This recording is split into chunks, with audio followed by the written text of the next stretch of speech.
Hi everyone. In this video, we will see how to read values from the Excel with dynamic range using the Excel application activities. For this, we will use three activities: get value cells activity, which returns the values of a specified cell range in the active worksheet. Then, two other helper activities, we will use get UsedRange Row, which retrieves the row index of the use range in an active Excel worksheet, and UseRange Column, which retrieves the column index of the use range in an active worksheet. Here, can be referred to as the data field. Now, we will go back to the automation and we will see how to implement these three activities. If you remember, this is the automation we have used in our earlier videos, and we have read the values using the static range in step number 3, and step number 4 returns us the value of a single cell. First, we will again use the activity get value cell.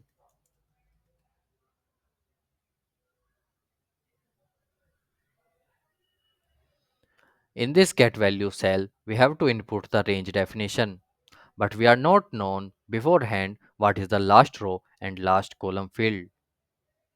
For that, I will use the activity use range row index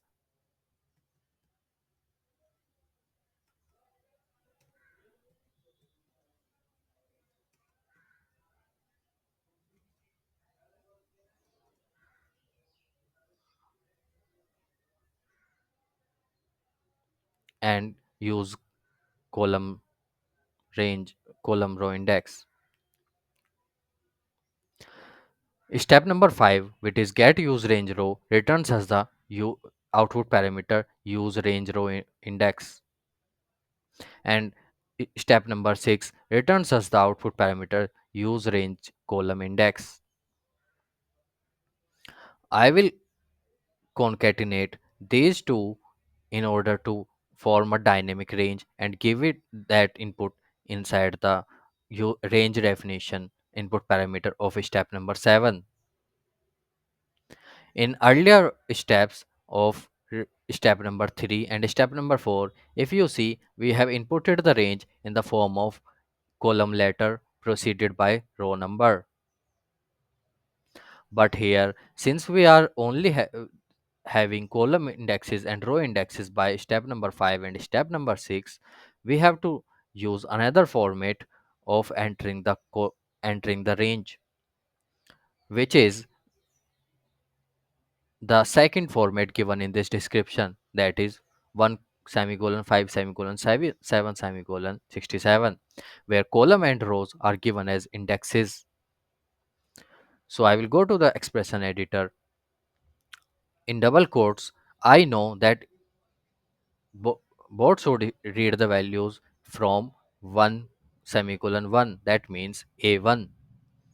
For the last filled column and last row column, I will use the variables returned by step number 5 and 6. I have used use range column index, which returns me the column of the last filled value. Then I will concatenate again semicolon and I will use range row index. I will check the expression, click on save and save the automation.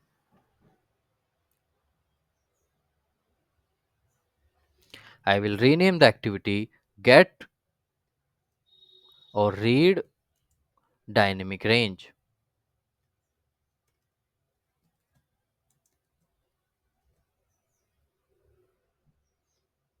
I will run the automation.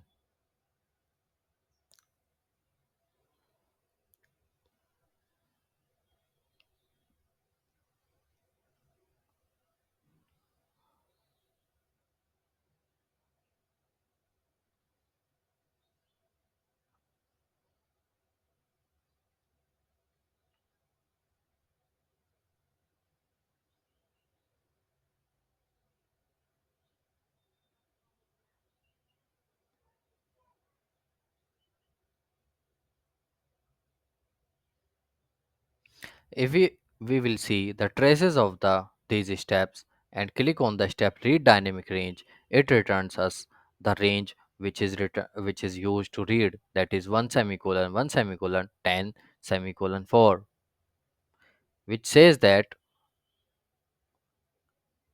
the values are read by from A1 to 10th column and 4th row. And in the output parameter, we can see the list returned values as the output parameter, which has four input output parameters.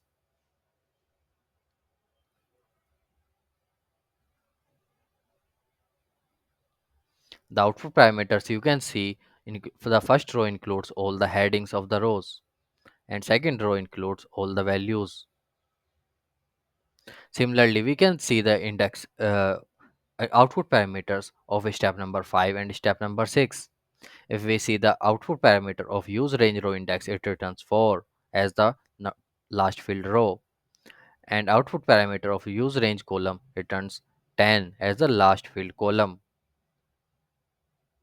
We can confirm this with by opening the Excel. Here we can see the first row includes all the headings and second row includes values. That marks the completion of our this video, in which we have seen how to read values from the Excel where we don't know beforehand what is a range. Thank you everyone. Let's meet in the next video.